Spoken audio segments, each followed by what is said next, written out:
Good evening, everybody. Welcome to the forum tonight. Let us begin by saying the Pledge of Allegiance.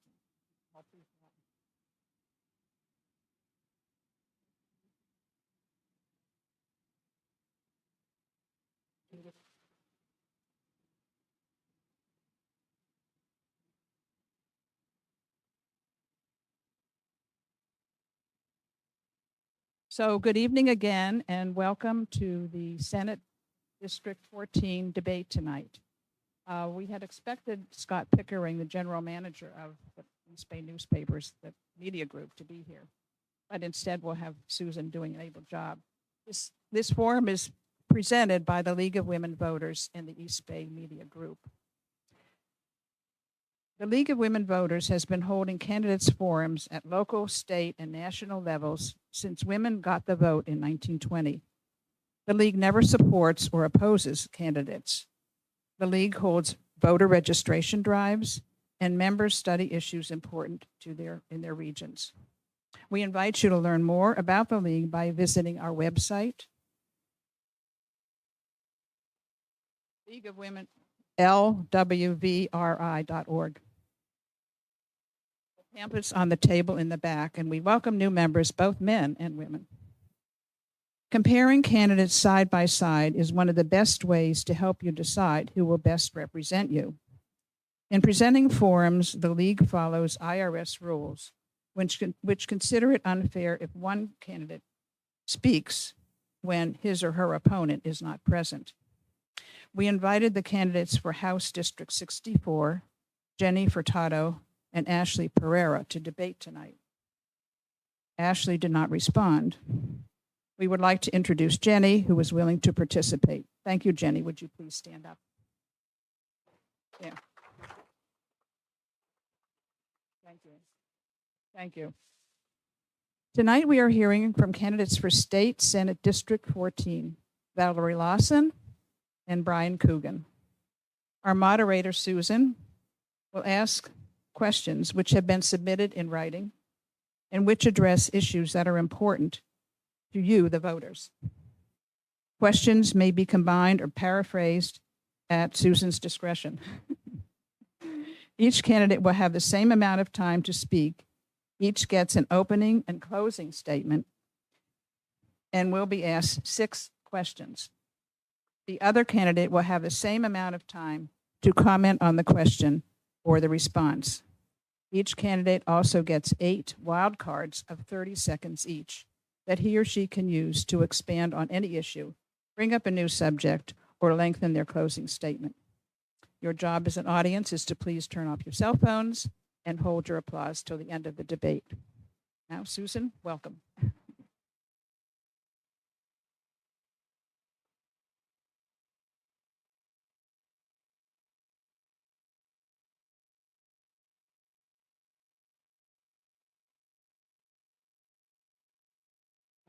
Each candidate is going to same amount of time. Oh. Hello? Like that? Good? Better? Hello? Hello? Hello? Oh, there. Okay. Each candidate will get 6 questions, and the other candidate will have exactly the same amount of time to answer. And each candidate, I believe, gets 8 wild cards, which are 30 seconds in length. And they can use them anytime they want. If they want to keep going on a train of thought, they can just hold them up and use them. So I believe, Valarie, you are going first, right? What was the best piece of legislation you sponsored when you were in the legislature? Just to clarify, we're not starting with the opening statement. Oh, I'm happy to answer that, though. thank you very much. Don't answer it now, answer it later. Okay. And that will be the first question. Sorry, I have not done this before, but go ahead. Each candidate gets a minute opening statement. Thank you, Susan. Good evening. Thanks to the League of Women Voters, the East Bay Media Group, everyone who showed up tonight in the audience, and those of you watching. I've lived in this community my entire life. I'm a proud townie. I care about this community. I'm part of this community. As a retired educator, I was fortunate to work with thousands of students and their families for more than 3 decades. My career began as a social studies teacher at Mountain Junior High, and then as a civics and history teacher at East Providence High School, my alma mater. I've been an advocate for education and working families my entire life. Today, I'm proud to continue my service to improve education as the president of the National Education Association, Rhode Island.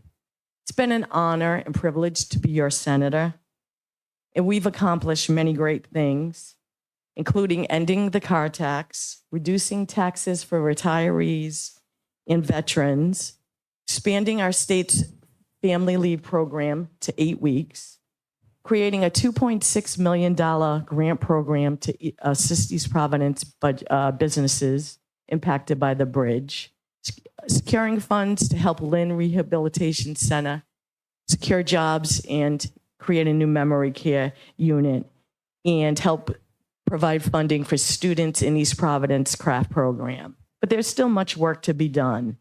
And I'm asking for your support so I can continue to work to expand leave for 12 weeks, address the primary care provider crisis, and strengthen our education system. Thank you. Mr. Coogin? Good evening. I want to thank you, everybody, for showing up tonight in the Women's League. Thanks for the invite. I appreciate it. My name is Brian Coogin. I'm born and raised here my entire life. I'm 3rd generation. I have 5 children. I was a Boy Scout across the street at Troop 29 in East Providence, altar boy up the street at Loretta Church. I was a shoe shine boy here. I'm a true townie. That's why they actually called me Mr. May. I'm sorry. They used to call me Mr. Mayor, but they call me Mr. EP, as you know me as. I thank Val for tonight, and it's nothing against Val. I'm actually running on not on taxes. I'm never going to lower your taxes. It's never going to happen. Let's not kid anybody. I'm running on suicide, bullying, and mental health. Thank you. Loud enough, right? All right, that's fine. Thank you. Now we'll start with the first question, which you already know. What is are the most important issues? Oh, that's your priorities. What are your most important issues that you will fight for if elected? I will continue to advocate for the residents of East Providence. We have a lot of issues facing us at the state level. One of them is the completion of the Washington Bridge. I've been involved in numerous we passed a piece of legislation that requires a snapshot of what's going on there. We also saw and received weekly meetings with the Department of Transportation as well as oversight. As I mentioned, in addition to that, I'd like to expand family medical leave to 12 weeks like our surrounding neighbors. And in addition to that, address the primary care crisis here. Everyone knows of someone who's having difficulty finding a primary care doctor, and that's something here in Rhode Island we need to address. And housing. We do have a housing crisis as well. Mr. Coogin, would you like, you have also 30 minutes to address this. Repeat the question, please. What are the most important issues you will fight for if elected? So if I'm elected, one of the reasons I'm running also to help, I think the key issue to the state of Rhode Island is recycling.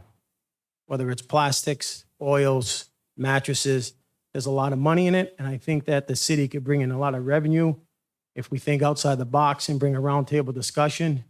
A lot of the recyclable bins that go, a lot of recyclables that go into your bins, you can't recycle half the stuff that goes in there because they're contaminated with colors. If I was to get elected, I would pass a law where you can only use a clear bottle and plastic stickers for the bottle. I think it's the key. Recycling is the key to the state of Rhode Island and actually the country. So that's what I would do. One of the first pieces of legislation I would try to pass. Thank you. Thank you. Okay, this question goes to Mr. Coogin first. The housing crisis is acute in the state of Rhode Island. What actions would you take in the legislature to help alleviate the shortage of affordable housing? The problem with housing is if my neighbor sells his house for $600,000 and it's a 3-family, he has to bring in the rents to cover that mortgage. So I think the key to housing is bringing down the rates. You know, I work personally with the Teachers Credit Union. I've been there 30 years.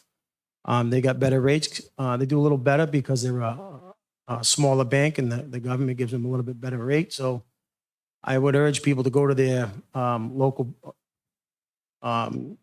community banks. But so how do you stop the housing crisis for apartments? I have multiple apartments. I got a couple of $1 million in real estate myself, and thank God that I could absorb not raising the rents. My tenant's been with me for years and years and years. But when someone sells a house for $1 million, 3-family or 600, you have to bring in the mortgage to cover that.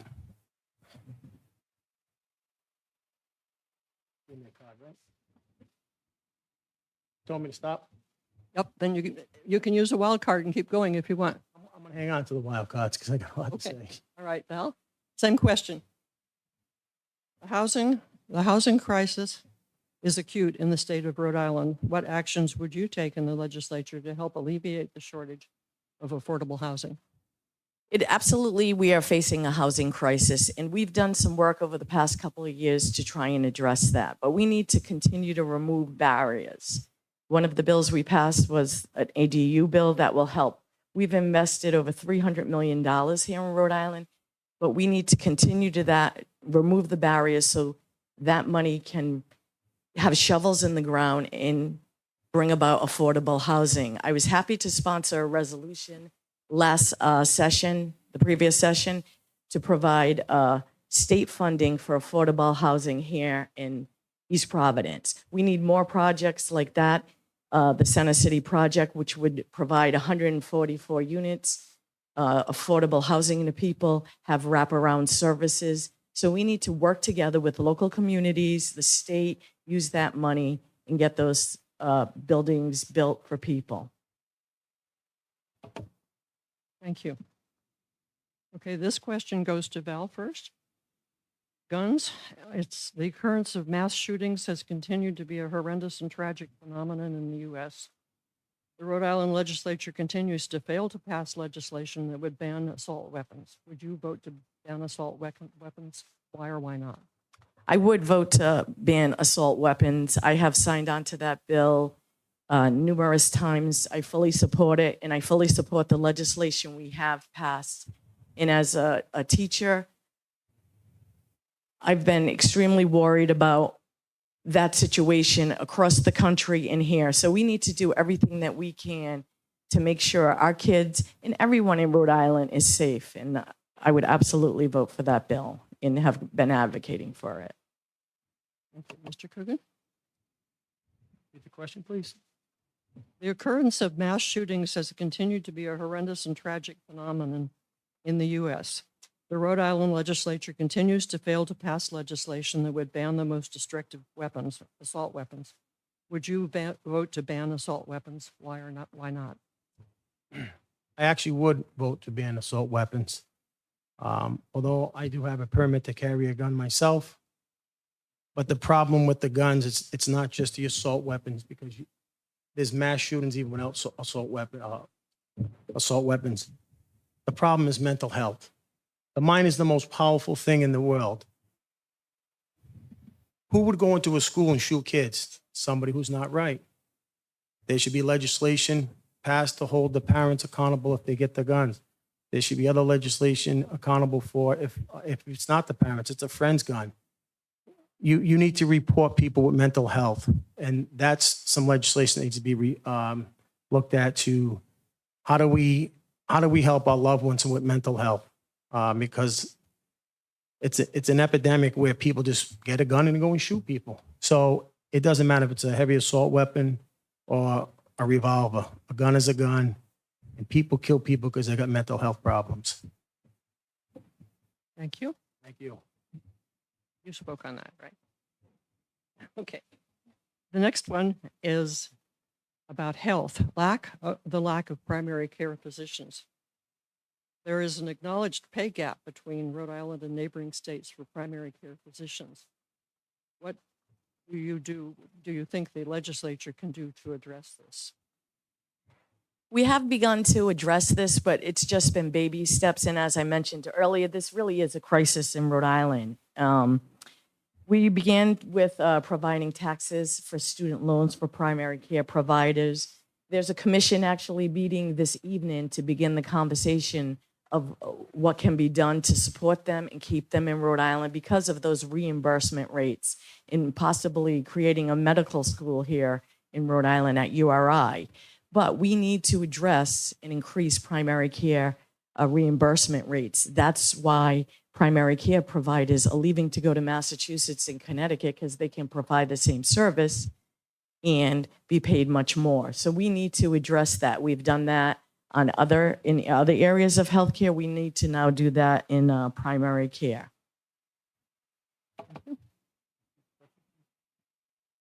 There is an acknowledged pay gap between Rhode Island and neighboring states for primary care physicians. What do you think the legislature can do to address this? It all comes down to money. That's what it all comes down to. So we have physicians leaving to other states because they get more money. Rhode Island's a tough state to do business in. We could go back and forth. It's not something that we're going to figure all out tonight. Or I could give you an answer in a couple of seconds. But so I have medical. I lose my job. I go to another job. They only, excuse me, I'm sorry. They only give me $2,000. I have to use several $1,000s before my medical kicks in.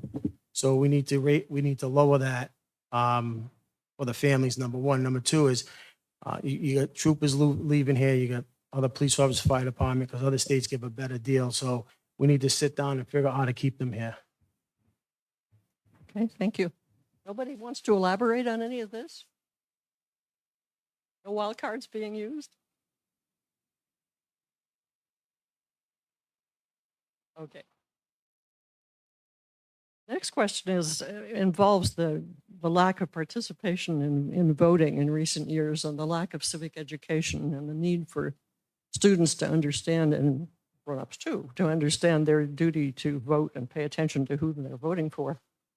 So the question goes, currently in Rhode Island, there's not sufficient funding for civics education in the school system. Would you advocate for a more comprehensive teaching of civics and support the critical funding necessary? I believe you're first, Mr. Coogin. Yes, I would. I would advocate, yes. Can you elaborate any? No, it's just I would support more. I don't, again, it's kind of hard in a couple of seconds to go forward on that. I'm going to use my time for some other stuff. Thank you. Absolutely. As a ninth grader at Martin Junior High myself, that's when I fell in love with civics and government. And then we in East Providence are one of those few communities that actually have a full year. I support funding it. I have signed on to that bill. I've spent my life encouraging kids as a civics teacher. I think it's so important to be part of the process and make kids understand how it works, how they can make a difference, because they truly can. Because I'm a firm believer that everyone's beliefs, and collectively, we can create good public policy. So I think starting at a young age is so important. And I was a primary sponsor in the Senate of a bill that would let those who were going to be 18 by the primary to vote, who will be 18 in the general, vote in the primary, to encourage kids. So whenever we have that opportunity, we can. In addition to that, I fully support the Secretary of State's program.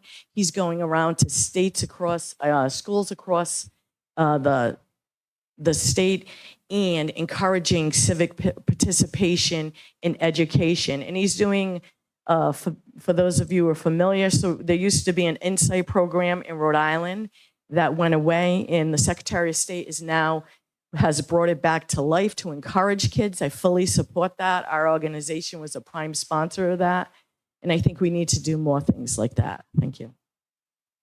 Thank you. This one concerns the Washington Bridge, everybody's favorite topic. What suggestions would you make to help small businesses affected by the future deconstruction, reconstruction of the Washington Bridge? I think it's Mr. Coogin. No, it's Valarie. Valarie. So what has happened on the Washington Bridge is an absolute failure. I drive it every day to work. I know how that impacts all of East Providence residents on the highway, in the streets, and then that trickles down to businesses. I was happy to advocate with other East Bay legislators to double the amount the governor put in the budget to equal $2.6 million for those businesses impacted, to get grants, not loans, grants, because that's what they need. But I think we need to, and I think the mayor's done a good job of promoting that businesses are open here in East Providence, and we need to support them and continue to do that. And at the state level, we need to do that in any way we can, in grants and other things. And that will be rolled out in the next week or two, that whole grant program. So we should continue that, monitor how businesses are doing, and continue to support them. Thank you. So that's the other reason why I'm running. I like to be at the table of that discussion for the new bridge. The new bridge, whoever's involved, we can't even get people to rebuild, because the people that are winning the bid are some of the people getting sued. I think there was some legislation passed, and Val, correct me, that they can only go back 10 years to sue the contract. Is that true? I just was curious. Okay. Well, there's a discussion that they can only go back 10 years for the contractors. I think we should sue. This should be a class action lawsuit. I think several people should be involved, being sued, and we should give that money to the small businesses. I'm a small business. I happen to be in the towing business. I'm actually ready to give my towing up, because I have to go over that bridge several times one way and several times back. So I'm working 2 and 3 times more for the money. And it hurts. So my trucks are $150,000 a piece. My insurance is $11,000 each. Yeah, absolutely. So each truck is $11,000. So I'm impacted very heavily on the small business side. Now if you start to go over the other side of the bridge, not to scare anybody, but the bridge abutments are starting to get dips in them, because it was designed for 4 lanes and not 6. So when all the traffic is sitting, because there's an accident, there's a lot of weight. So a lot more needs to be done. I think there could be a lot more to be done. And I actually went up to the State House a couple of weeks ago and spoke to the governor myself. I didn't have to pass any legislation to talk to him about it. Thank you. Keep going if you use the glove card. No, go ahead. Okay, thank you very much. Hey, this is the last formal question, and then you get to use all your wild cards and speak as much as you want. So what was the best piece of legislation you sponsored when you were in the legislature? I can't remember who started. I guess Val. No, Mr. Coogin. Well, there were several pieces of legislation. It's kind of hard. It was 24 years ago. But I know that when I was up at the State House, I was a good rep. The matter of fact, the former Speaker of the House endorsed me because I was so involved. I was on several committees. I was on labor. I was on corporation. I was on the bus board. I also was on the Boxing Athletic Commission. I'm looking to go forward. I'm looking for new things. And what I learned then, what I know now, is we really need to get a handle on mental health. So I've tried to push that the last time I was there, and it fell on deaf ears. But things have changed, and people are coming around to mental health. It's more important. Thank you.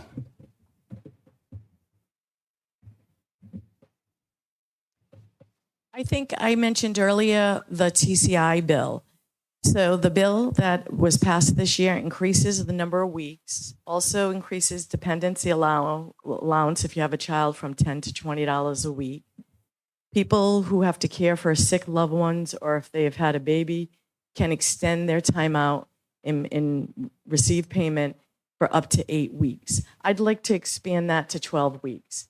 Rhode Island was at one time a leader in this area. We no longer are. We've fallen behind Massachusetts and Connecticut, and our working families deserve that. Another piece of legislation from this session that I'm proud of, a constituent reached out to me about automobile insurance discrimination. Her spouse passed away, and in addition to the devastating loss, she was going to be charged more because her demographic of how the rates changed because she was no longer married. So we passed legislation that takes care of that, and that discrimination can no longer happen. I'm going to use a wild card. One of the things I wanted to just track back on the Washington Bridge. I fully support, just about a week or so ago, the state and the outside attorneys filing lawsuits against those involved in many different aspects of the bridge with the hope that if people were negligent in the process, that the state could recoup money. Fully support that. I intend to continue oversight hearings too and ask for the forensic report. Thank you. Okay, thank you both. Now you each get a minute for a closing statement, but you also get the time that you did not use on your wild cards. And the total of the wild cards was 4 minutes. So, Mr. Coogin, you should have 1 minute plus 3.5 minutes. 4.5 minutes then. Okay. No, I think if you went first, I can end. Who spoke last? What? No, if you went first, then I should go last. It should stay right in order. No. You want to point again? She started first, so she can end first. That's how it works. That.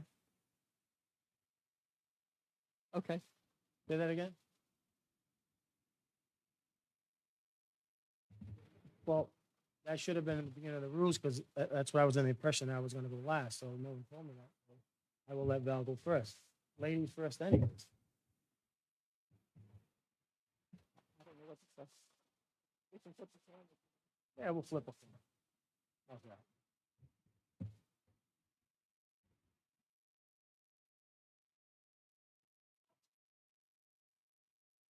I'll take it.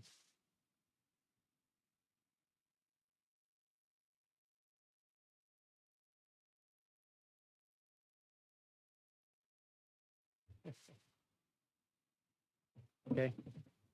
So again, my name is Brian Coogin, born and raised in this city. I raised my family here. I run a business here. I have apartments here. When people talk about affordable housing, I would like to know what is affordable housing because the tenants that I have, I don't price gouge. I don't keep raising their rent and raising their rent. They've been paying me for years. I will continue to do that. I love this city with all my heart. Born and raised here. Went to school here. Played at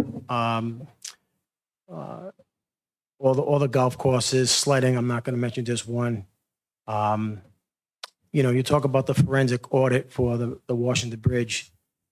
It's been almost 2 years. I don't see a forensic audit now, and I don't really see one in the horizon. But, that bridge is out of control. Actually, somebody in this building right here, this car crossed the Washington Bridge. I mean, it's a joke. It really is. You have U.S. senators and U.S. reps around the country talking about the 195 bridge. We need to get involved a little bit more. If people can't handle it, get out of the way, I'll do it. The other thing is if I'm elected, you will not see the amount of trash on the sides of the highways and the grass and the weeds. These off-ramps are horrible. When I was a state representative, Jim Capaldi, I was calling him on a weekly basis to get them cleaned up. I had to call the DOT myself, even though I'm not elected, to get 195 or the pigeon poop cleaned up underneath the highway. It's disgusting. Those kids have to walk every day to school. School started. I just got done a couple of weeks ago calling there and calling there. They finally came and cleaned it again. I had it cleaned last year. I went down there, took the pictures, the video. There's too many things wrong with this state. People that have been there for a long time. It's time for some new ideas and fresh ideas. But our highways, mental health, recyclable. There's just so many things that we need to talk about. Suicide rate is out of control. Overdose in East Providence is out of control. If you have a scanner, you constantly hear the fire department going out for overdoses. We really need to help our friends and families. If you see a friend or a family want to commit suicide, let somebody know, because if they say it, they're going to do it. My nephew 6 months ago hung himself in Slater's Park. That's why I'm running. I'm not running to go after Val or her Val. I got no beef with her. My problem is suicide prevention. It's serious. Overdose, alcohol. People abuse alcohol. Then they get guns and they shoot their family members. It happens on a daily basis. Our police officers are getting shot. That's why I'm running. It's nothing against Val personally. I wish her the best. I ask for your support wholeheartedly. If you really want a person that you can reach me 24 hours a day. I carry 3 phones. I have 5 phone numbers. I'm supported also by former teachers. Mrs. Franks Cavallo, one of my biggest supporters. She understands about suicide, people with cancer, people in our buildings getting cancer because they've been there for years and there's a problem with the mold. We're putting good money after bad over at Martin Junior High. We built a building on a swamp, and what are we doing? We're rebuilding and putting an addition on the other part of the swamp. What the hell's going on? So I ask for your support. I'm not a joke. I'm not playing around. I want to do the right thing in this state. I'm not looking to hurt anybody, but do the right thing. I care about the city. A couple years ago, the weeds on Taunton Avenue were 5 feet high. I had to go live on Facebook in order to get them cut. There was a sinkhole at Hall Street Park, 5 feet deep. A kid fell in it. And parents called and complained. You know what they said? We're busy. We get around to, we get it filled. I had to put a recyclable bin on it. And most of you follow me on Facebook. You see me. I had to put a bin in there so kids didn't get hurt. I love this city with all my heart. I love my 5 children with all my heart. I want nothing but the best for them and your family. Please vote for me on September 10th. Val, I wish you the best. Now, Val, you have. And one other quick thing. I financed my own campaign. I didn't take 10 cents from anybody. I got several $1,000s in checks at my house. You're more than welcome to come see them. I financed my own campaign. No money from anybody. So when I get elected, if I get elected, God willing, up that State House, I am my own person. Most of you people know me. I'm pretty aggressive. I don't answer to anybody but the taxpayers. Check my finance campaign report. Nobody donated. I put my own money in there. Sorry about that. Thank you. Val, you have your 1 minute, your 6.5 wild cards, which would come to 3.5 minutes, so 4.5 minutes. Thank you. Thank you, everyone, for attending. Thanks to the League for sponsoring this debate, the East Bay Media Group, all of you here in the audience, those of you watching on TV, and anyone else who participated in the process. As I mentioned earlier, I'm a townie. I have a deep connection and understanding of our community. I lived here my whole life. I've taught here for over 32 years. I've been extremely fortunate to have worked with so many students, families here in East Providence, and to serve as your senator since 2018. I'm very proud of my record as your state senator. And as I mentioned, I've shared many of these accomplishments with you. But there's so much more work to be done. We need to help small businesses here in East Providence. We need to make sure that people can age in their homes. We need to continue to invest in education. This year, the General Assembly increased funding for education by $70 million. At one point here in East Providence, with the governor's budget amendment, we were slated to lose $1.1 million, but we advocated for that to be restored. So it's so important that our kids are taken care of in the state budget. As you know, I care deeply about this community. I believe in public service. And the question on the civics is a perfect example for me. It's something I truly believe in as an educator, as someone, as an elected official. And I believe collectively we can all come together. We have the ability to make a difference. I ran in 2018 to create good public policy. Grateful that I've been able to have this opportunity to be a part of it and to protect women's health care along the way. But I still think we can improve the lives of townies and Rhode Islanders. And that's why I would like to continue to work together with all of you and listen to your feedback and advocate and fight for you at the State House and the General Assembly. So with your support, I hope to continue to work for you and bring these initiatives forward and make our lives better. So I hope you'll join me in this effort, and I'd be honored once again to have your support on September 10th. Thank you so much. Thank you. Thanks to both candidates.